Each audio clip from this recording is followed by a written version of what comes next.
Oke, sambil menunggu teman-teman yang lain join, kita mulai aja kelasnya. Assalamualaikum warahmatullahi wabarakatuh. Selamat malam semuanya. Ini kita ketemu lagi ya. Kemarin semester kemarin kita beberapa kali ketemu, ini kita ketemu lagi. Jadi jangan bosan ya ketemu sama saya. Oke, Ya Bu, oke.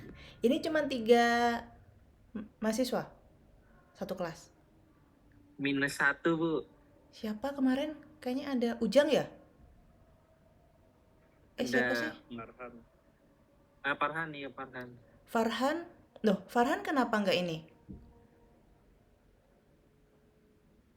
Nggak tahu Bu, kakinya dulu pincang. Terus kagak bisa masuk kuliah. Kecelakaan atau apa? Nah, cedera lama katanya kambuh lagi. Jadi nggak bisa ini ya, ikut perkuliahan ya? Iya betul. Oke. Berarti ini Zikri, Panca, sama Intan berarti ya? Betul Bu. Oke, jadi biasanya kan kalau Zoom tuh saya ada absen sendiri ya. Nah, karena ini cuma bertiga, saya udah hafal semuanya, jadi nggak perlu ada absen Zoom ya. Udah hafal saya siapa yang hadir sama yang nggak. Jangan lupa ini absen my best ya. Ya Bu, sudah. Oke. Ini saya share screen ya. Jadi saya hari ini mau menjelaskan tentang mata kuliah kita.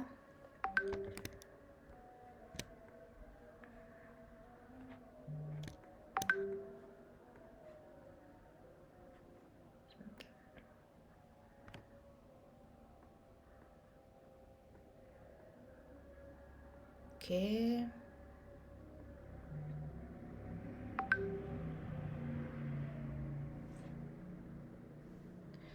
Oke, jadi untuk semester ini saya mengajar mata kuliah manajemen klien dan bisnis periklanan. Nah, di sini mata kuliahnya ada 3 SKS karena kita kan perkuliahannya 17.30 sampai 19.30 gitu. Sebenarnya bisa sih kita mulai 17.30, cuman kayaknya waktunya terlalu ini ya, mepet sama maghrib juga gitu. Mungkin ada yang kerja juga, baru pulang kerja atau apa gitu. Jadi sebentar ya, maaf saya pause dulu.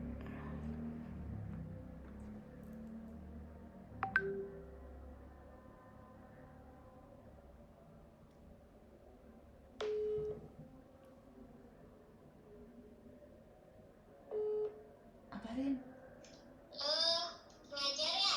Oh, oh, kenapa? Ngajar. Oh, oh, Udah pulang apa masih di TA? di Malang. Ih, putus-putus. Di Malang, Rin. Oh, aku tadi mau WA, lihat WA deh, lihat WA. Bentar, bentar. Tutup ya, tutup dulu.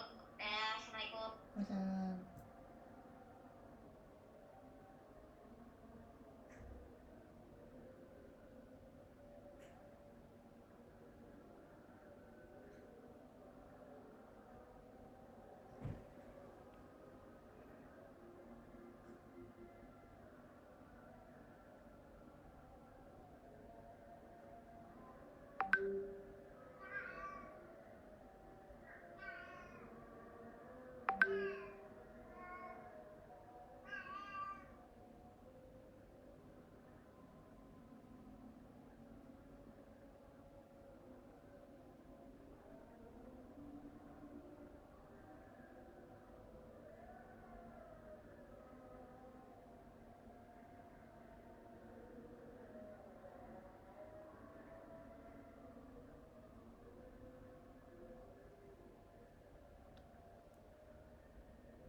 Oke, maaf ya, tadi ada iklan.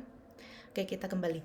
Jadi, untuk mata kuliah manajemen klien dan bisnis periklanan, di sini ada 3 SKS.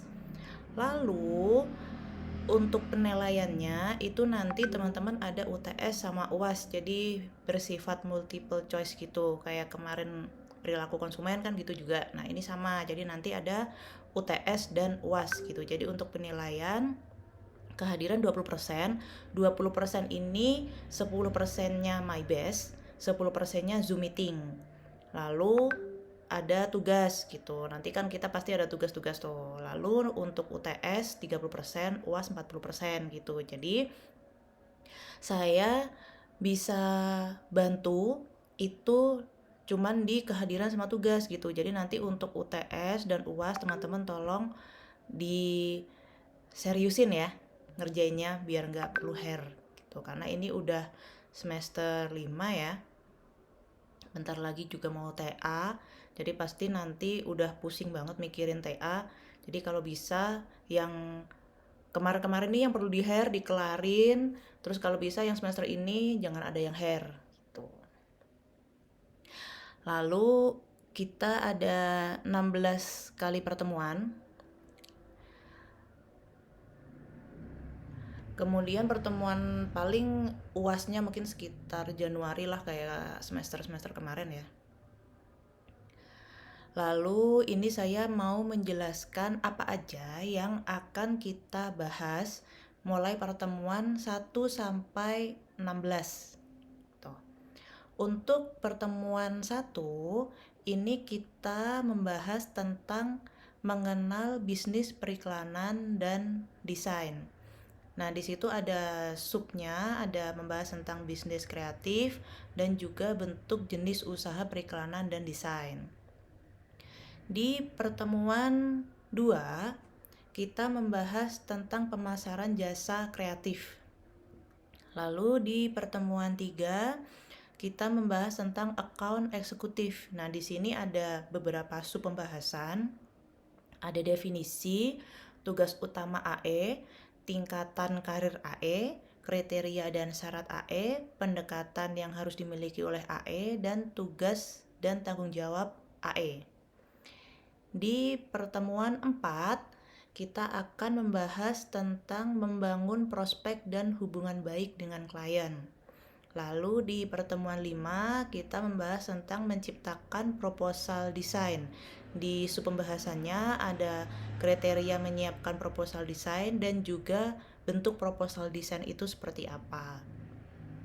Di pertemuan 6, kita membahas tentang alur kreatif agency. Di pertemuan 7, kita membahas tentang pitching. Nah, di situ ada beberapa sub pembahasan. Ada pitching dalam agensi periklanan, lalu ada teknik-teknik pitching, lalu ada perencanaan implementasi, yang keempat ada persiapan pitching, dan kelima ada alat peraga. Lalu di pertemuan 8 nanti teman-teman melaksanakan ujian tengah semester seperti kemarin ya. Jadi ada teman-teman mengerjakan soal gitu ya, yang multiple choice. Lalu mungkin nanti di pertemuan 7 nanti saya akan kasih contoh-contoh soal gitu ya, siapa tahu nanti keluar di pertemuan 8. Tapi yang membuat soal bukan saya ya, karena mata kuliah ini kan yang menjadi dosen penanggung jawab itu Bu Dina sama Pak Taat. Jadi yang membuat soal nanti Bu Dina sama Pak Taat. Kalau perilaku konsumen kemarin saya yang bikin. Jadi saya masih bisa nih kasih kisi-kisi ke teman-teman. Nanti soalnya yang keluar kira-kira apa aja gitu. Tapi kalau untuk mata kuliah ini saya nggak bisa nih kasih kisi-kisinya karena bukan saya yang buat soalnya gitu. Jadi nanti kalau bisa saat mengerjakan UTS diseriusin ngerjainnya. Lalu di pertemuan 9 itu Panca kenapa resen? Ini resennya ngapain nih? Bu, saya mau nanya Bu, itu nanti kan soal UTS-nya dari materi yang kita pelajari kan ya? Oke Bu, baik, terima kasih. Oke. Lalu di pertemuan 9 kita akan membahas tentang menyusun kontrak kerja. Nah, di situ ada sub pembahasannya nih, memulai bisnis, kemudian ada bisnis UMKM, hubungan kemitraan, jenis-jenis kontrak bisnis, kelengkapan legalitas usaha, prinsip-prinsip kemitraan, bentuk-bentuk UMKM, perikatan, perjanjian, dan kontrak. Lalu ada asas-asas dan anatomi kontrak. Lalu di pertemuan 10 kita masuk ke bisnis plan 1.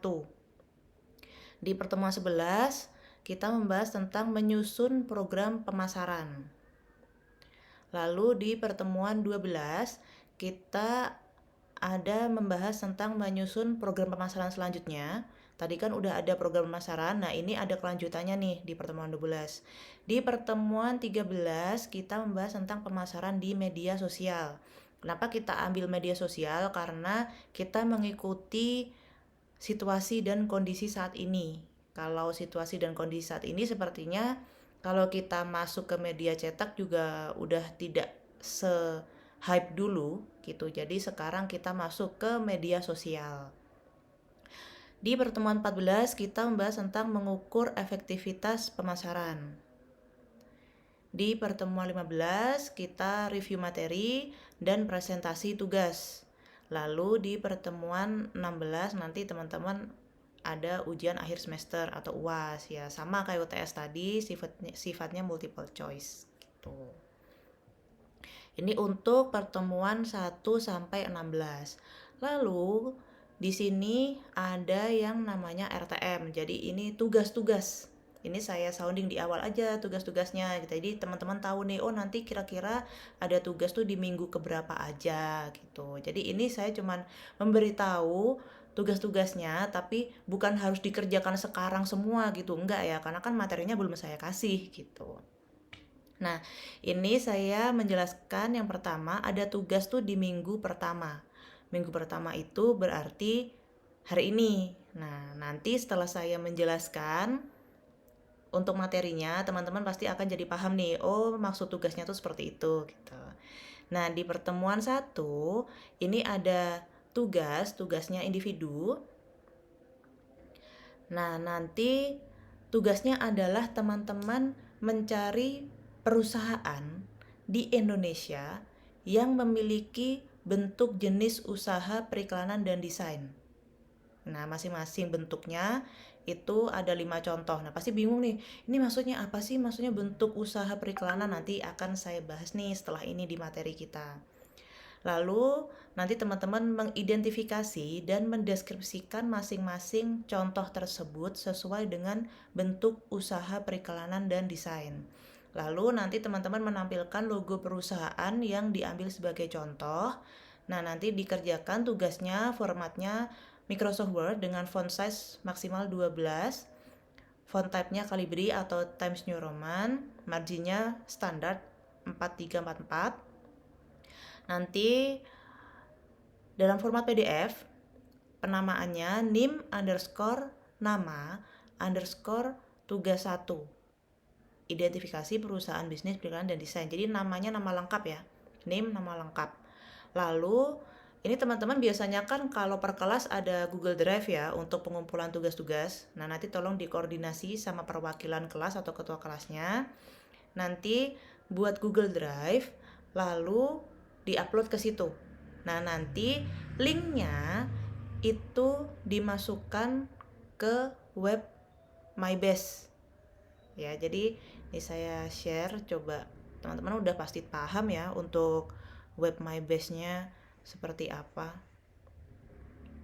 Nah, kayak gini kan untuk MyBase-nya gitu. Jadi nanti saat pengumpulan tugas jangan lupa nih, ini kan ada link nih, ada link tugas. Nah, nanti masukkan linknya ke sini, Google Drive-nya ya, untuk pengumpulan tugasnya. Jadi nanti ini sudah saya tulis, karena waktu pengerjaannya 1 minggu, jadi ini udah saya masukkan, mulai bisa dikumpulkan hari ini, sampai terakhir tanggal 25. Ya, jadi pengerjaan tugasnya 1 minggu. Lalu jangan lupa ya masukin link tugasnya, jadi biar saya bisa ngecek nih pengerjaannya seperti apa teman-teman. Oke. Oke, Bu. Lalu formatnya gimana nih? Bentuk papernya atau bentuk pengerjaan tugasnya. Nah, formatnya seperti ini. Mungkin teman-teman boleh di screenshot. Formatnya seperti ini. Jadi Di sini ada nama dosen pengajar, nanti diisi, ada NIM, nama mahasiswa. Nah, ini jangan diubah nih, udah benar kayak bentuk tugasnya, judul tugas. Ini udah biarkan seperti ini. Lalu baru di sini uraian tugasnya. Ya, uraian tugasnya di sini. Formatnya seperti itu. Sama Kenapa? SKS-nya juga, Bu. Kenapa? Sama kodenya ditulis SKS. Iya, semuanya. Jadi samain persis kayak ini. Oke. Oke, jadi samakan persis seperti ini ya. Jadi silahkan di screenshot biar nggak bingung. Contohnya seperti ini nanti. Jangan lupa nanti di save-nya PDF ya. Kalau udah selesai ngerjain di Word, nanti jangan lupa di save formatnya PDF. Baik. Itu bikin apaan ya, Bu? Tugas. Tugasnya tapi udah ada di MyBase ya, Bu? Udah ada di MyBase, udah ada. Oh iya, ini kan saya upload juga nih RTM-nya di MyBase. Nanti kalau mau kopas kali aja bisa dikopas ya. Saya juga nggak tahu nih bisa dikopas ke Word apa enggak nih. Bisa bagus kayak ini apa enggak gitu formatnya. Nanti dicoba aja diutak-utik. Oke, ini untuk tugas minggu pertama ya. Jadi tugasnya dikumpulkan paling lambat minggu depan. Lalu nanti ada lagi nih di pertemuan 3 itu ada lagi tugas gitu. Jadi pertemuan 1 tugasnya nih ada di pertemuan 1, ada di pertemuan 3. Lalu ada lagi di pertemuan 10. Jadi sebelum UTS itu tugasnya ada di pertemuan 1 dan 3. Nah, setelah UTS tugasnya ada di pertemuan 10. Nah, yang pertemuan 10 ini tugasnya kelompok ya. Jadi ini jadiin satu kelompok aja, satu kelas. Oke, ini untuk tugasnya. Lalu kita masuk ke materi. Jadi kita akan membahas tentang manajemen klien dan bisnis periklanan. Pertama kita akan membahas tentang bisnis kreatif. Jadi bisnis periklanan dan desain itu adalah salah satu bentuk bisnis kreatif yang saat ini menjadi salah satu perhatian utama di dunia. Kenapa? Karena bisnis kreatif periklanan ini memberikan kontribusi yang cukup signifikan di bidang perekonomian.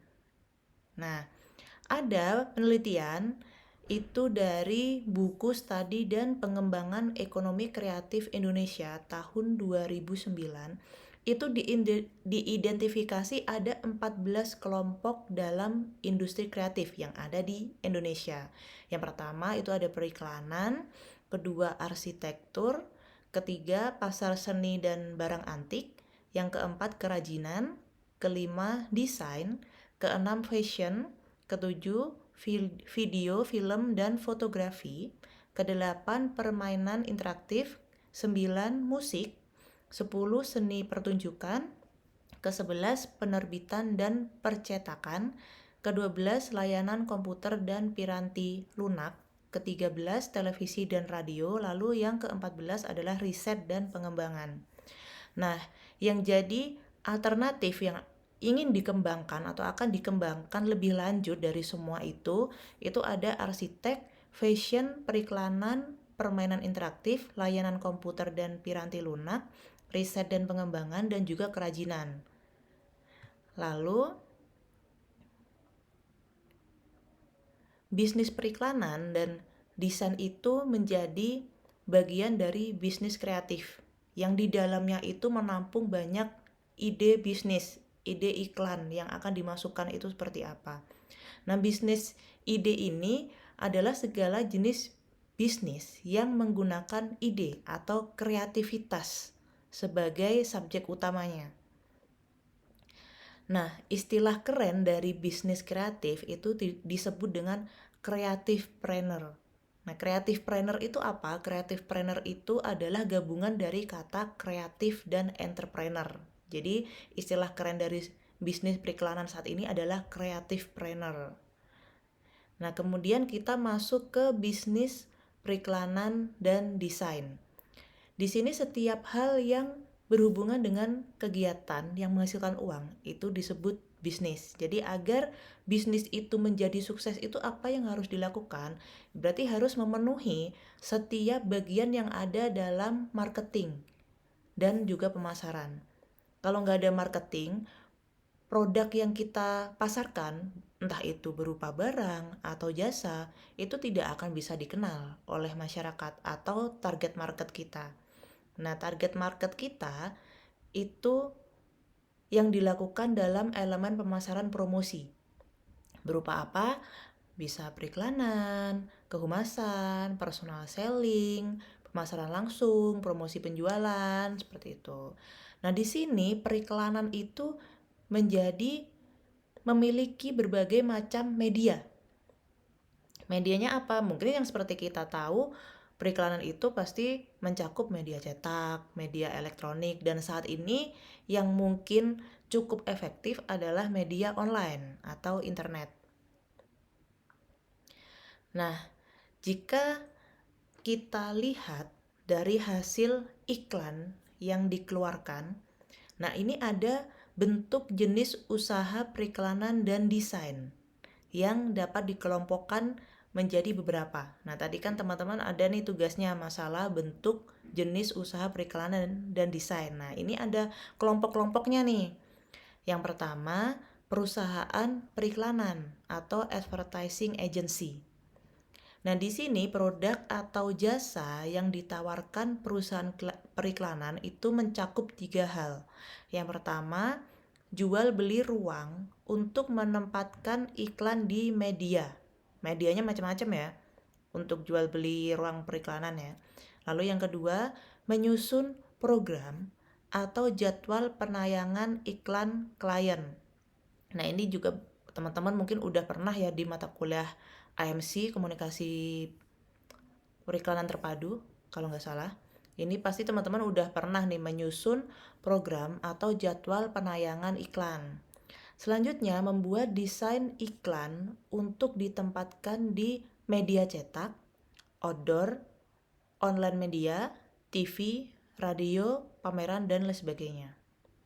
Tergantung kesepakatan dengan klien mau ditaruh di mana untuk penempatan iklannya. Selanjutnya, ada bentuk jenis usaha branding agency atau branding konsultan.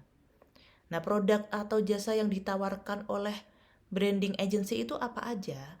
Yang pertama adalah mengaudit seluruh bisnis klien, industrinya, proses, sistem, dan pihak-pihak yang terlibat. Yang kedua, menciptakan, merencanakan, dan mengelola brand, termasuk identitasnya atau brand identity. Lalu yang ketiga, menangani promosi brand. Kemudian yang ketiga, ada bentuk jenis usaha periklanan dan desain berupa graphic design agency atau graphic studio atau graphic house. Nah, ruang lingkup agensi desain grafis biasanya ini lebih spesifik. Jadi tergantung kebiasaan dan spesialisasinya. Yang pertama, area desain tertentu, yaitu ada media cetak, misal materi-materi acara pernikahan atau kemasan, fotografi, buku tahunan sekolah, media elektronik, dan lain sebagainya. Lalu yang kedua, sektor tertentu. Contohnya apa? Sektor swasta atau seni budaya, kuliner, sosial, atau pendidikan. Lalu yang ketiga, level klien tertentu. Bisa UMKM, bisa perusahaan besar, atau bisa universitas. Lalu yang keempat, menjadi subkontraktor dari perusahaan periklanan atau agensi branding yang lebih besar. Nah, ini adalah contoh gambar advertising atau branding atau graphic design agency besar yang ada di Indonesia. Di sini ada Lowy Indonesia, ada Dentsu, ada Leboy, ada Grey, Fortune, Maki-Maki, Leo Burnett. Nah, ini adalah contohnya. Seperti ini. Selanjutnya, ada perusahaan penerbitan atau publishing company. Nah, produk atau jasa yang ditawarkan oleh perusahaan penerbitan itu yang pertama, memproduksi, menerbitkan, dan mendistribusikan buku atau majalah atau koran atau materi publikasi lainnya. Kedua, memproduksi dan menjual materi publikasi secara online dalam bentuk bisa e-book, e-paper, dan sebagainya. Kemudian yang ketiga, menangani penjualan dan promosi buku atau media lainnya. Nah, di sini ada contoh dari perusahaan penerbitan. Contohnya apa saja? Mungkin teman-teman ada beberapa yang sudah tidak asing. Misal ada Kompas Gramedia, lalu ada Misan Pustaka, dan mungkin penerbit Erlangga ini juga teman-teman sudah tidak asing karena dari buku SD, SMP, SMA banyak banget yang dari penerbit Erlangga. Nah, ini masuk ke perusahaan penerbitan. Nah, ini adalah salah satu atau beberapa dari perusahaan penerbitan yang besar yang ada di Indonesia. Selain ini apakah ada? Banyak sekali, tidak hanya ini. Lalu selanjutnya ada perusahaan percetakan atau digital printing. Nah, apa aja nih produk atau jasa yang ditawarkan? Nah, yang pertama, mempersiapkan materi dari klien agar layak dicetak. Yang kedua, mencetak atau memperbanyak. Yang ketiga, mengerjakan finishing, termasuk motong, melipat, jilid, atau membungkus barang-barang cetakan, dan lain sebagainya. Nah, ini ada beberapa perusahaan percetakan atau digital printing yang lumayan kita tahu, misal Gramedia Printing Group, atau Snappy, Aksara Grafika Pratama, dan lain sebagainya. Nah, kemudian ada UX dan UI atau apps atau software developer company. Nah, produk atau jasa yang ditawarkan oleh perusahaan UX, UI atau apps atau software development itu ada banyak. Yang pertama, meriset, lalu mendesain, lalu mengimplementasikan dan mengetes software atau aplikasi hingga bisa melakukan update atau pemeliharaan. Nah, ini adalah perusahaan web atau software dan game besar yang ada di Indonesia. Kalau misal teman-teman, saya misal nanti ada tugas lalu saya ambil yang dari luar nih, tidak dari Indonesia gitu. Gamesnya, kan mungkin teman-teman banyak nih yang main games gitu kan. Nah, boleh saya ambil contoh dari luar enggak? Boleh, silahkan, enggak masalah. Ini saya hanya menjelaskan yang ada di Indonesia aja, ada beberapa perusahaan web atau software yang besar yang ada di Indonesia. Selanjutnya ada perusahaan film atau stasiun TV atau rumah produksi. Nah, ini udah nggak asing lagi untuk teman-teman ya. Jadi produk atau jasa yang ditawarkan perusahaan film atau stasiun TV atau rumah produksi itu apa aja? Yang pertama, memproduksi dan menyiarkan film atau acara TV. Yang kedua, produk atau jasa rumah produksi lebih bervariasi, bisa film, bisa acara TV, video klip musik, video profil perusahaan, dan juga iklan. Nah, antara perusahaan film, stasiun TV, dan juga rumah produksi itu kondisinya mirip-mirip dengan perusahaan periklanan seperti agensi branding, agensi desain grafis. Karena apa? Bentuk usaha dan jenis pekerjaannya ini sebenarnya saling tumpang tindih. Nah, ini ada beberapa perusahaan film yang cukup kita tahu, ada Disney, ada Universal, dan lain sebagainya, ada Sony Picture, dan lain sebagainya. Nah, ini adalah contoh untuk perusahaan film yang ada di Indonesia juga banyak ya, untuk perusahaan film atau sinetron gitu. Kan kalau sinetron mungkin di Indonesia juga masih lumayan peminatnya ya, seperti yang kita tahu kan banyak banget sinetron-sinetron di Indonesia yang masih banyak di televisi nasional. Nah, berarti kan cukup menjanjikan nih promosi yang dilakukan melalui sinetron tersebut. Kan kadang sinetron ada iklan-iklannya juga kan. Nah, itu bisa jadi promosi yang cukup efektif sebenarnya. Gitu. Nah, kita kembali ke tugas. Nah, karena tugasnya individu ya, jangan lupa. Lalu, teman-teman cari perusahaan-perusahaan di Indonesia yang memiliki, ini nggak harus Indonesia ya. Kalau misal tiba-tiba teman-teman nggak nemu nih yang Indonesia yang kurang menarik gini. Kalau saya ambil dari luar boleh nggak apa-apa. Jadi ini tidak harus dari Indonesia. Jadi teman-teman cari perusahaan di Indonesia atau di luar yang memiliki bentuk jenis usaha periklanan dan desain. Masing-masing bentuk itu ada 5 contoh. Ini kan tadi bentuknya ada banyak nih, udah ada yang ini nih, yang perusahaan film gitu. Contohnya udah ada banyak nih. Boleh nggak saya ambil dari yang ada di sini aja nih, yang ada di materi, boleh nggak? Boleh, nggak apa-apa. Nggak usah cari lagi gitu, misal pakai yang ada di sini aja nggak apa-apa, boleh, silahkan. Lalu nanti teman-teman mengidentifikasi dan mendeskripsikan masing-masing contoh tersebut sesuai dengan bentuk usaha periklanan dan desain. Nah, misal nih teman-teman masukin Universal Studio gitu. Nah, nanti Universal Studio ini masuk ke bentuk yang mana? Nah, berarti masuk ke bentuk perusahaan film atau stasiun TV atau rumah produksi. Jangan dimasukin ke bentuk UX dan UI, nggak nyambung gitu. Jadi jangan lupa dimasukkan ke jenis sesuai dengan yang ingin teman-teman masukkan. Misal masukin Sony Pictures berarti masuk ke perusahaan film atau stasiun TV atau rumah produksi. Lalu kasih alasannya kenapa teman-teman mengkategorikan itu ke perusahaan film atau stasiun TV atau rumah produksi. Nah, misal ternyata dia adalah memproduksi atau menyiarkan film. Nah, itu adalah alasannya. Nih, kan ini ada nih poin-poinnya. Oh, berarti alasannya memproduksi dan menyiarkan film gitu. Makanya saya memasukkan kategorinya ke perusahaan film atau stasiun TV atau rumah produksi.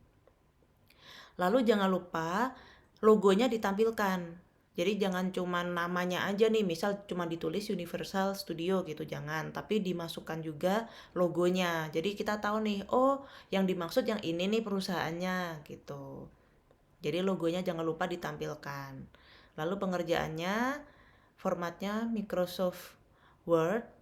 Pengerjaannya ya, bukan dikumpulkannya. Formatnya Microsoft Word dikerjainya. Tapi saat di save nanti save ke format PDF.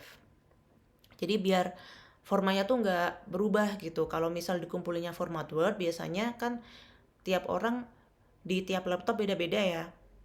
Kelihatannya mungkin di teman-teman udah bagus nih formatnya, udah kayak gini. Tapi ternyata nyampe di saya beda gitu. Misal melencong ke kanan, ke kiri gitu kan. Nah, jadi untuk formatnya, pengumpulannya format PDF.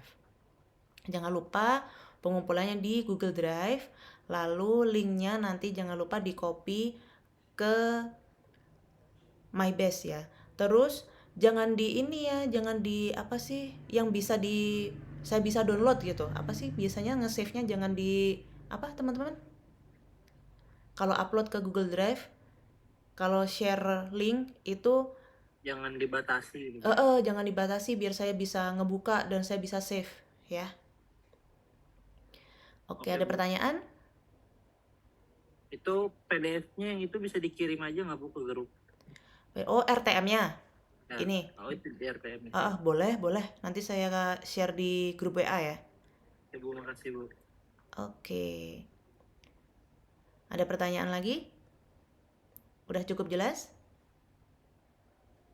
Jelas Bu. Oke deh kalau gitu. Oke, karena ini sudah cukup jelas teman-teman, materinya untuk hari ini nggak terlalu banyak ya. Seperti biasa, kalau pertemuan 1 itu materinya masih santai gitu. Nah, ntar udah mendekati pertemuan 5, 6 tuh udah mulai burn out tuh. Oke. Ya Bu, ya. Jadi nanti untuk RTM-nya ya, nanti ingetin saya ya kalau saya lupa belum ini share di grup. Baik Bu. Oke, kalau gitu karena ini sudah cukup untuk materinya, teman-teman jangan lupa juga untuk absen MyBase.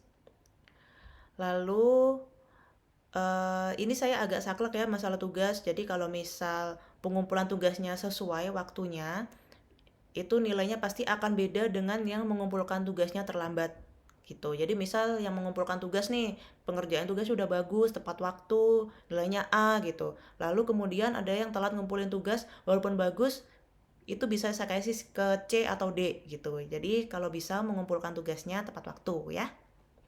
Ya, Bu. Oke, kalau gitu karena sudah tidak ada pertanyaan, materi juga sudah cukup. Jadi saya akhiri untuk pertemuan hari ini, sampai ketemu minggu depan. Saya akhiri, wassalamualaikum warahmatullahi wabarakatuh. Waalaikumsalam warahmatullahi wabarakatuh. Warahmatullahi wabarakatuh.